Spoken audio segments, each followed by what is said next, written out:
Yes, you're right, absolutely. All the time in our history and right now, we must be equal to America. Otherwise, we're not so great. And it was the main question for Putin to recreate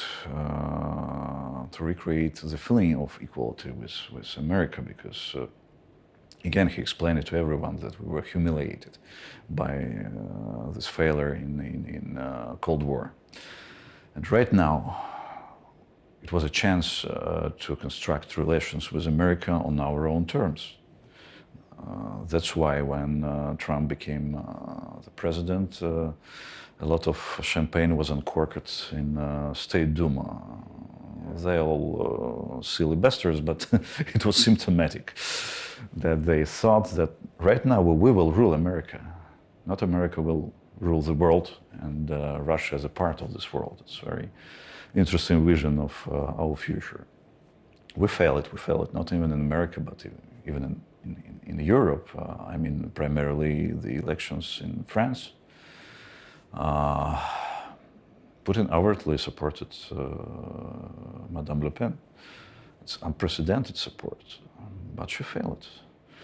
And right now, this is a kind of an impasse for Russian diplomatic and political elite, what to do with the USA, what to do with Europe, what to do with the West, in the circumstances when we can't rule the world on our own terms.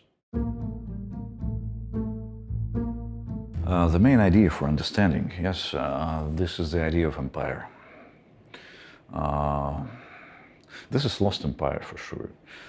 But Putin is trying to construct imaginary empire on different bases, on the basis of Eurasian Economic Union, on the basis of this very aggressive foreign policy.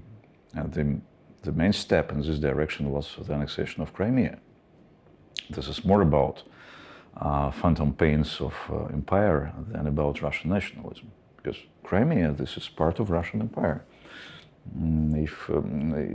Here is the difference between nationalistic vision and imperialistic. And here is again the mixture of it. So this is the main idea. We were great empire.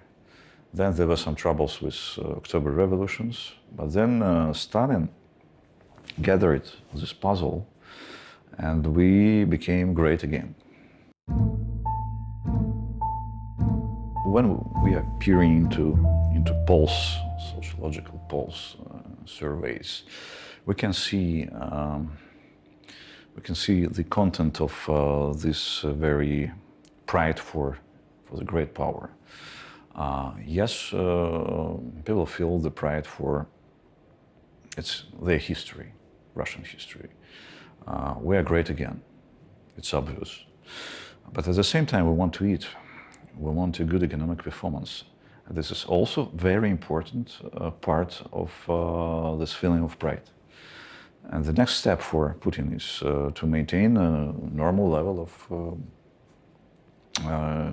social life, a normal level of economic development. But at the same time, this high cost of pride is acceptable until now for Russians. Even in the baddest days of, worst days of crisis, which is still with us. So we are ready to suffer a little bit. But the extent of the suffering is not so large, because at the end of the day, we have market economy. We have food in the shops. We have different kind of goods in the shops. People have salaries.